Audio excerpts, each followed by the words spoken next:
Actually, after such a brilliant, inspiring speech by people, a person like Lokal Sudhakar, Lokalokam, it's an injustice to the audience.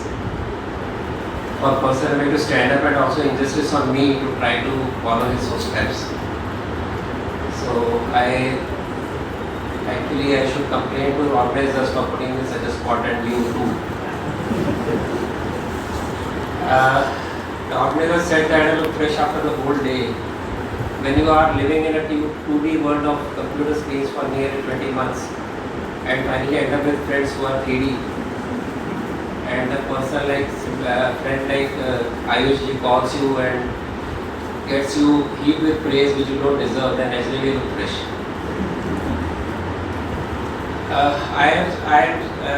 I think I talked about what RSS did for protecting the first struggle for the independence, which is the book, and then what it did to preserve the freedom or the atmosphere of freedom in Bharat post-independence in a very short time, because as I said, it's already quite a long time, so I would try to put it in a short time.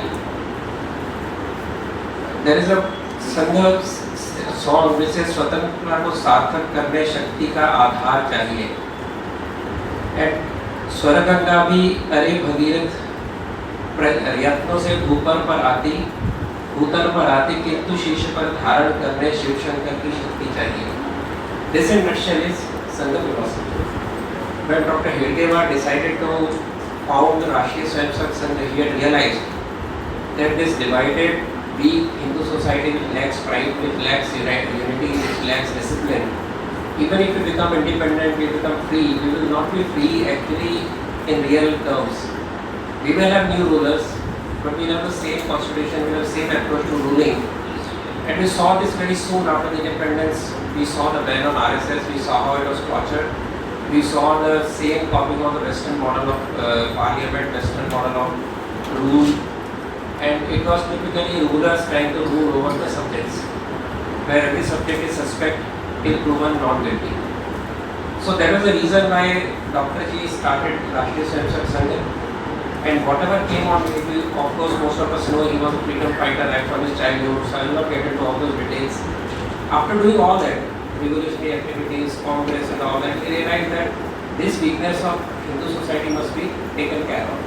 He left everything, he had friends in all the parties, and he started Rashtriya Swayamsevak Sangh with himself, a 35-year-old at that time was supposed to be an old person, or at least middle-aged, with people of 12-13 years age.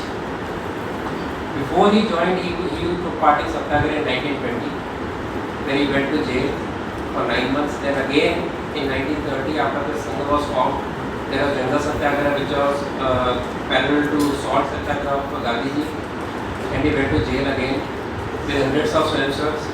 His policy was to go as a normal citizen under the flag of Congress, because that is the leading vehicle of independence struggle. So he resigned from his post, asked Dr. Parashar to take over, and then he went for this particular Satyagraha. Again he was in jail for 10 months. But during both the Satyagrahas, when he was in Congress and when he was in Sangha, he clearly told that going to jail does not solve the problems. Going to the jail does not mean that you have achieved freedom. You have to work for the society. He also said that this particular Satyagraha will not result in freedom.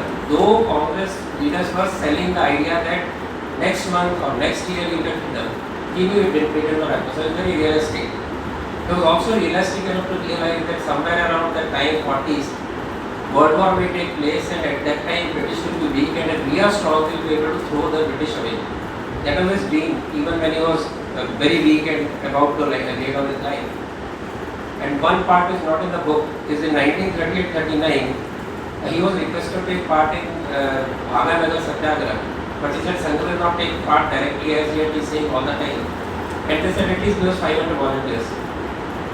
So finally about 3 times the numbers came to Bhaganagar to offer Satyagraha.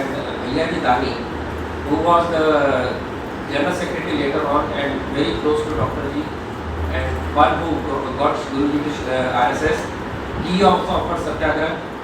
This for you may be a new information. So this is how he is connected to Bhaganagar. Then 1942 again, at 1942 Dr. Ji went away, then 1940 Guruji came in.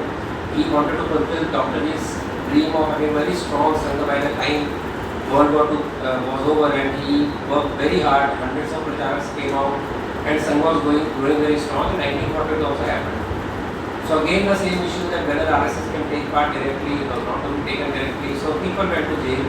Hundreds of people went to jail. In a book itself I talked about 6 martyrs who were either hanged or who were killed in police firing, and that is part of the book. So this episode of 1942 is something that people keep on heaping RSS about not taking part in Satyagraha. And if you think about it, 3 Satyagrahas, 1920, 1930, 1942, big Satyagrahas. These Satyagrahas, could they achieve success? Could they really turn India into a free country when Ahimsa-Vadi Andolan was taking place, and even 42 failed in 75 days? If you go to the history, it was not a success. The major leaders were in jail. Many people, in fact, disappointed people joined RSS after that. And we believe that these 3 struggles of 1 decade each could actually turn into freedom, result in freedom. That is not true. So I talk about Kalyande's book, in which he has actually mentioned the British document, which clearly established that British were so afraid of the rebellion which happened in Mumbai, the Naval Mutiny, and Jabalpur camp, and also the IMA trials which resulted in these mutinies, that they said now we cannot control, we cannot have faith in these soldiers, because they were armed in World War II, but they are no more loyal to us. So what to do? They were thinking of bringing waves of white soldiers. They found it very practical. They were already in a very poor economic state. So they finally declared in 46 that we will leave India. So what kind of freedom struggle on which all these talks goes on? We need to understand that there have been so many parallel streams of freedom struggle, armed revolutions, Netaji Subhash Chandra Bose, many other parallel movements, and the non-violent movement. Non-violent movement only one thing, it brought mass of people on the ground. That is something surely that it achieved. But British are not afraid of those people, as they already admitted. So as far as the partition and the independence struggle goes, as he talked about Guruji going to coming to Bhaganagar, till the first week of August, Guruji was traveling Punjab, Sindh, and trying to keep the morale of people high and getting them to fight against the attacks of Muslim groups in Punjab and in Sindh. At the same time, in Jammu Kashmir, when the independence came and Jammu Kashmir had not yet was accessed with India, at that time also it was RSS volunteers who paid their price of hundreds of lives trying to fight off Pakistani marauders, which included first with Dogra forces, then with the Indian army, including making roads, bridges, and all that I also mentioned. So was the freedom struggle over on 15th August? On 15th August, while we claim to have got freedom, there are millions of Indians who were struggling there, a very harrowing, dark night, who were actually real orphans of independence struggle. That comes out in a book called Now It Can Be Told by Ian Bali. I quoted a little of it, but now that book has been reprinted, you should look at that book also. I think Hindu eShop has that book. It's a harrowing account. Not only that they were butchered, they were raped, they were looted, and they came to India penniless. They were not even given sympathy vote. They were not allowed entry in many Congress states, saying that these are loan on us, as if they were by their own choice coming to India. So that sense of guilt we have never felt, that what we did to people who were orphans of the partition. Even after independence, we had these orphans of partition sitting somewhere else. We had a million people in Jammu Kashmir without citizenship for 7 decades. After 370 bed, they were given citizenship, and this is where RSS comes in. So RSS, after independence, the real freedom for the people who left, who had to come back to India, was fought by RSS with the help of Punjab, with the help of Akali Dal. Otherwise, in the military, there was nobody else looking after them. They were thrown out of the mosque, they were thrown out of occupied houses, they were thrown out of their own tents. They, as I said, they were also sent to various states where states refused to take them in. We should understand the pain of those people. So when I talk on this, it is not just over in 47. RSS was there all through, because as I talked about Swargat, that you have to need that strength to take freedom. Did we have that strength? That strength was given by RSS. My new forthcoming book, which actually now I realize is actually sequel to Sangh and Swaraj, where I talked about RSS continuous struggle against insurgencies, against conflicts. Jammu Kashmir was one area which was in a very violent state. There was Punjab, which went through the turbulent period in 1980s, and there was Northeast, which was in turbulence right from 1947. The first region to declare independence was Vision on 14th August 1947. The idea, of unity of India, every time passing resolutions, making sure work for it, and in each region working in a way that suited the particular region. So in Jammu Kashmir, the strategy was different. There was continuous struggle against 370. There was continuous struggle to expose the harrowing times that scheduled caste, scheduled tribe, women, and refugees of Punjab who came to Jammu Kashmir were facing, and also continuously fighting against separatist ideas, which ultimately resulted in abolition of 370. That sustained campaign was run by RSS, because RSS was not there. Neither Kashmiri Hindus nor those parties, the poor people, not the women of scheduled caste, scheduled tribe would have got justice, and Jammu Kashmir would have remained in a very bad shape. In Punjab, it continuously fought against the divisive elements.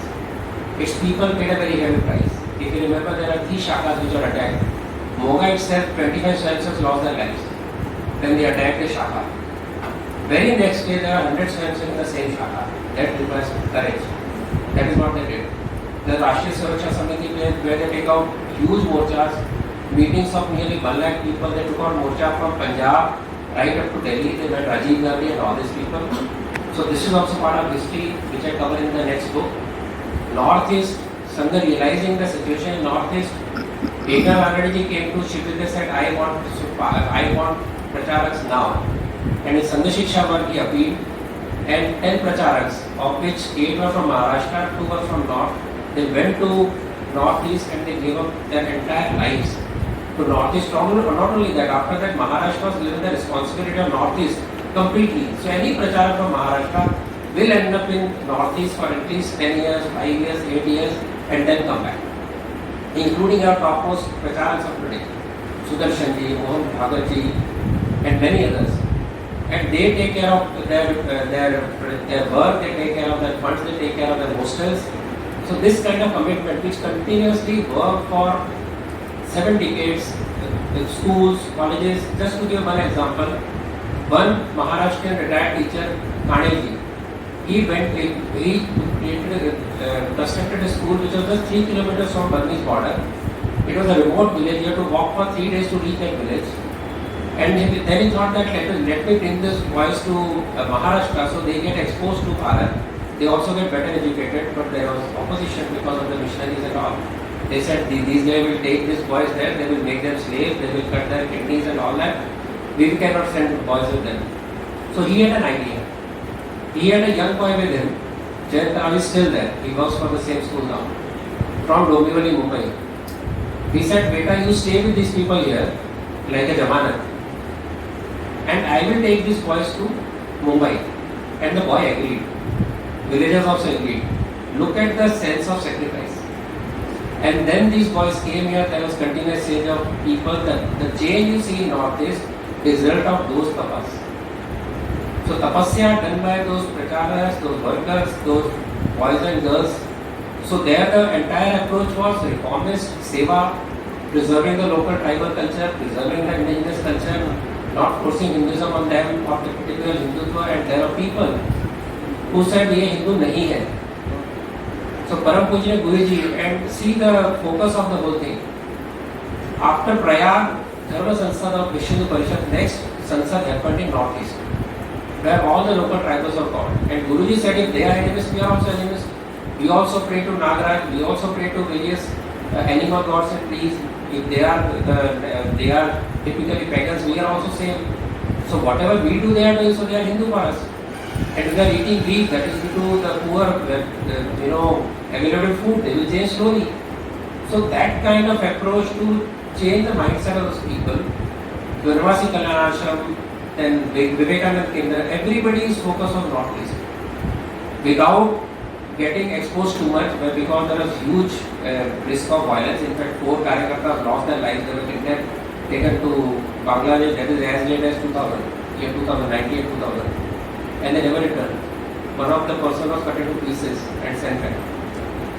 So this is the kind of sacrifice we saw, the change that you see today now. This is the result of that RSS struggle to keep up the unity and integrity of Bharat, on which we are today talking so much.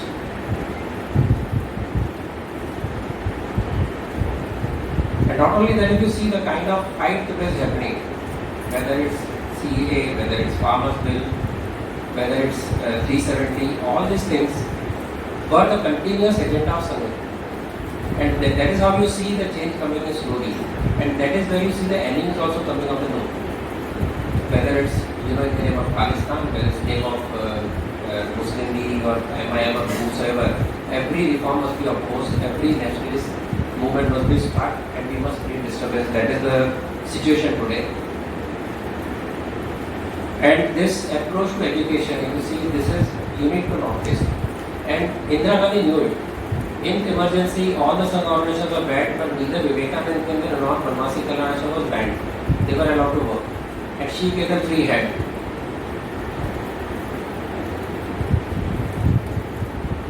So we will see that RSS has continuously has worked hard to see that no harm comes to Bharat's unity. It perceives the problems very early than others, and it is the only organization which doesn't look at problems in isolation. It will not know that there is some violence in Northeast. It will not there were killings in Marat. If you remember that case, more people remember there was killings of the fishermen on Marat beach. It will not say that something is happening in Punjab or Jammu Kashmir is different. So there are resolutions which connect the dots. That this person is working for Pakistan and Punjab, he has a connection in Jammu Kashmir, that particular Muslim organization has a connection in Kerala, and that has a connection in church, that church has a connection in Northeast. And they have resolutions like this. It is unfortunate that the governments of the day never took those resolutions for what they are, because these are resolutions passed on the basis of knowledge of local people on the ground, and that is how it reaches the top. Unfortunately, though RSS continuously work, if government had taken note of these issues which RSS brought to notice, maybe things have been much better, could have been much better than what they are today. It has taken years together to reach this stage. We can see the dawn of a new era with a lot of disturbances. Just to share another anecdote before I close, Sudarshan ji way back in 2003 had done some calculation. He was with Sarsangachala. He said that he calculated the Hindu Renaissance at the time of Ramakrishna Paramahansa. At that time he used to say that by calculations, he said that at year 2011 there will be a huge change in society and Hindu Rashtra will rise, Bharat will rise, and it will keep on rising to Vishwa of the Vishwa, and there will be Sandhika, like in every change of Yuga there is a Sandhika. There will be 5-6 years of very troublesome times, there will be violence, there will be a lot of problems, disappointments, and then we will see a new Bharat. We are passing the phase. So we need that patience, we need that determination that this too shall pass and we shall see Bharat as it should be.